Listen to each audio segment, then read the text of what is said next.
तीन दामाद की सास पार्ट 1। कावेरी जी के पति का देहांत हुए काफ़ी वक्त हो गया था। कावेरी जी की 3 बेटियां थी, ईशा, मोहिनी और सुहाना। तीनों ही काफ़ी होशियार और नौकरी करने वाली थी। लेकिन उन तीनों से कावेरी जी इतना प्यार करती थी कि उनकी शादी की उम्र होने पर भी उन्हें पराए घर भेजने का उनका मन ही नहीं हुआ। अरे तुम तीनों मेरे कलेजे का टुकड़ा हो। जब भी तुम्हारी शादी के बारे में सोचती हूँ ना, बड़ा डर लगता है। सही कहती हो मम्मी, हम भी आपसे बहुत प्यार करते हैं। हाँ, मम्मी पापा के जाने के बाद अब बिल्कुल अकेली हो गई हैं। और मम्मी, अगर हम तीनों शादी करके चले गए तो आपका ख्याल कौन रखेगा? लेकिन अपनी खुशी की वजह से मैं तुम तीनों को बिना शादी के भी तो नहीं देख सकती ना बेटा। समाज के हिसाब से देखे तो यह भी गलत होगा और मैं ऐसा कुछ नहीं चाहती। लेकिन तुम तीनों से दूर होने के बारे में सोचती हूँ तो अजीब सा लगता है। लेकिन मम्मी, हम आपको इस तरह अकेला छोड़कर नहीं जा सकते। एक काम करते हैं मम्मी, शादी के बाद ना आप मेरे साथ मेरे ससुराल में चलना और मेरे साथ ही रहना। अच्छा, और तेरी सास मुझे रहने देगी तेरे ससुराल में? अरे बेटा, वहाँ ऐसा नहीं होता। बेटी की माँ कभी अपनी बेटी के ससुराल जाकर नहीं रह सकती। एक काम करते हैं माँ, आप ईशा और सुहानी की शादी कर दीजिए और मैं हमेशा आपका बेटा बनकर आपके साथ ही रहूंगी। मुझे नहीं करनी शादी। अरे मेरी बेटियां मुझसे कितना प्यार करती है, मेरी वजह से अपनी पूरी जिंदगी दांव पर लगाने को तैयार है। लेकिन मैंने ना इससे भी एक अच्छा उपाय सोचा है। क्या मम्मी? अगर आपके पास कोई सोल्यूशन है तो फिर क्यों परेशान हो आप? बताइए, क्या करना चाहती हैं आप? मैंने सोचा है कि अखबार में इश्तिहार देकर तुम तीनों के लिए 3 घर जमाई दामाद ढूंढ लूंगी। वैसे भी नौकरी तो तुम तीनों अच्छे से कर लेती हो, कमा भी अच्छा खासा लेती हो। कोई भी लड़का तैयार हो जाएगा तुमसे शादी करने के लिए। अरे मम्मी, ये हुई ना बात। इससे हमें आपसे दूर भी नहीं जाना पड़ेगा और आपको अकेला भी नहीं रहना पड़ेगा। हाँ मम्मी, ये बहुत अच्छा तरीका है। मैं तो कहती हूँ आज ही अखबार में ऐड निकलवा देते हैं। बिल्कुल, आज ऑफिस जाते वक्त मैं ये काम कर दूंगी। और कुछ ही दिनों के बाद कावेरी जी को 3 घर जमाई दामाद विवेक, सुमित और अविनाश मिल जाते हैं और वो उन तीनों लड़कों से अपनी तीनों बेटियों की शादी करवा देती है। शादी के कुछ दिन के बाद, अरे अब शादी हो गई, छुट्टियां खत्म, तुम तीनों जाकर नौकरी करो, कुछ काम करो। अरे मम्मी जी, कमाल करती हैं आप। अब घर जमाए इसलिए थोड़ी ना बनाए कि हम बाहर जाकर नौकरी करें।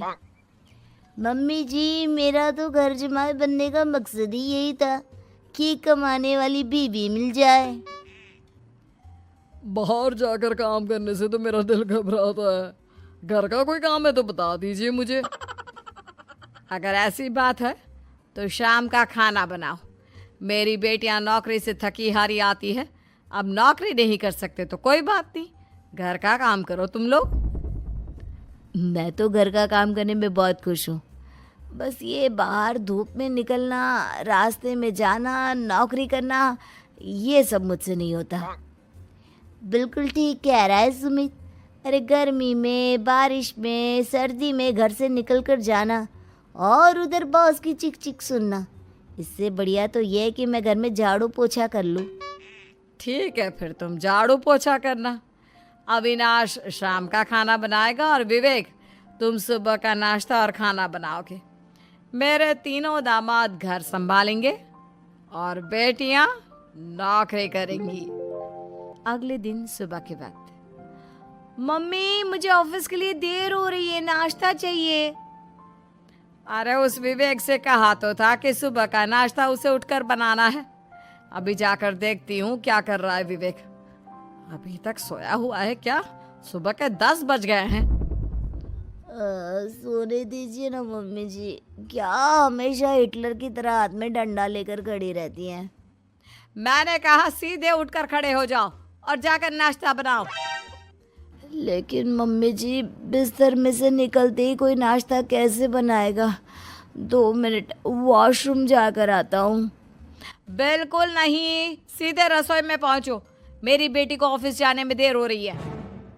कुछ देर के बाद, हे भगवान, दोपहर के 12 बजे हैं लेकिन घर इतना गंदा पड़ा है। सुमित से कहा था मैंने समय पर झाड़ू पोछा कर देना। सुमित, कहाँ हो तुम? क्या हुआ मम्मी जी? सुबह की चाय तो पीने दीजिए। आप भी याद करती हैं, चिल्लाती ही रहती है। ये सुबह की चाय है या दोपहर की चाय? अगर तुम 12 बजे उठकर सुबह की चाय पियोगे तो क्या शाम का खाना रात के 3 बजे खाओगे? मम्मी जी चिल्लाइए मत, बताइए बात क्या है?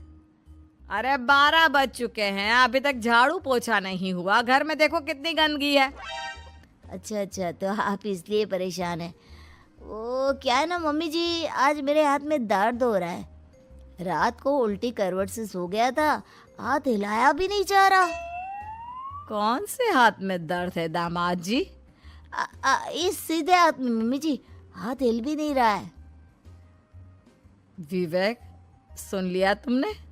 सुमित के हाथ में इतना दर्द है कि बेचारे का हाथ भी नहीं हिल रहा। आज तो ये खाना भी नहीं खा पाएगा, तो एक जन का खाना कम ही बनाना। ठीक है मम्मी जी। अरे नहीं मम्मी जी, मेरे कहने का मतलब वो नहीं था। मेरा मतलब है खाना तो खाऊंगा ना। अरे लेकिन कैसे? हाथ तो हिल भी नहीं रहा है। अरे मम्मी जी, आपको ना किसी जेल में जेलर होना चाहिए था। बेकार में हमारी सास बनकर जिंदगी खराब कर रही हैं। अरे लगाता हूँ पोछा। एक बेचारा घर जमाई और कर भी क्या सकता है। शाम को जब ईशा, सुहाना और मोहिनी ऑफिस से लौट कर आती हैं, मम्मी, शाम के खाने में क्या बना है? अब ये तो तेरे पति को ही मालूम होगा ना बेटा, उसने ही खाने की जिम्मेदारी ली थी। लगता है मम्मी आपने ये घर जमाए वाला तरीका अपनाकर मुसीबत मोल ले ली है। आपके तीनों घर जमाए कितने आलसी हैं। मेरे वाले को देखो, दोपहर के 12 बजे सुबह की चाय पीता है और काम क्या करना चाहता था? घर का झाड़ू पोछा। मम्मी बता रही थी कि आज उसने घर का झाड़ू पोछा शाम की 5 बजे किया था। अब क्या बताऊं बेटा, सुबह से हाथ दर्द का बहाना करके बैठ गया था। कहता है हाथ में बहुत दर्द हो रहा है, हिला भी नहीं जा रहा। सब बहाने मम्मी। ये तीनों घर जमाए मिलकर ना बस बैठकर खाना खाना चाहते हैं, काम धाम तो बिल्कुल नहीं करना चाहते। अरे लेकिन ऐसे काम नहीं चलेगा ना, मुझे इन तीनों को सबक सिखाना ही पड़ेगा। अरे तो मम्मी, आप हिटलर से कम है क्या? आपने जब हम तीनों को सबक सिखा सिखा कर इतना लायक बना दिया, तो इन तीनों नालायक दामाद को भी आप कुछ न कुछ तो बना ही देंगी। हाँ मम्मी, बस अपने अंदर के हिटलर को बाहर लाइए और अपनी तीनों दामादों को अच्छी तरह से सबक सिखाइए। रही बात आपकी बेटियों की, तो हम तीनों तो हमेशा से आपके साथ हैं। अरे लेकिन बेटा, इस काम के लिए तुम तीनों को मेहनत करनी पड़ेगी। कैसी मेहनत मम्मी? ऑफिस में तो वैसे ही बहुत मेहनत करते हैं हम तीनों। अरे प्रेग्नेंट हो जाओ, प्रेगनेंसी का बहाना बनाकर कह दो कि तुम तीनों ने नौकरी छोड़ दी है 2 साल के लिए, और जब घर में खाने के पैसे नहीं होंगे तो अपने आप काम पर जाएंगे ये तीनों। वाह मम्मी, क्या आइडिया दिया है। मैं तो कल ही जाकर कहने वाली हूँ कि मैं प्रेग्नेंट हो गई हूँ। फिर देखना कैसे मेरा पति अविनाश भाग भाग कर काम पर लग जाएगा। और फिर 2 दिन के बाद, सुमित, मैं ना प्रेग्नेंट हूँ और इसलिए अगले 2 साल के लिए मैंने अपनी जॉब छोड़ने का फैसला ले लिया है। विवेक, पापा बनने वाले हो तुम। अब से ना तुम्हें ऑफिस जाना होगा, क्योंकि मैं तो 2 साल के लिए छुट्टी पर चली गई हूँ। अविनाश, अब तुम्हें जिम्मेदारी संभाल लेनी चाहिए, वरना ये घर कैसे चलेगा। हम दोनों मम्मी पापा बनने वाले हैं। लेकिन कावेरी के तीनों आलसी दामादों पर अपनी बीवियों की बात का कोई असर नहीं हुआ। धीरे धीरे कावेरी जी को चिंता होने लगी, क्योंकि उनके प्लान के हिसाब से तीनों बेटियों ने ऑफिस जाना बंद कर दिया था। आखिर क्या तरीका अपनाएंगी कावेरी अपने आलसी दामादों को काम करना सिखाने के लिए? जानने के लिए सुनिए इस कहानी का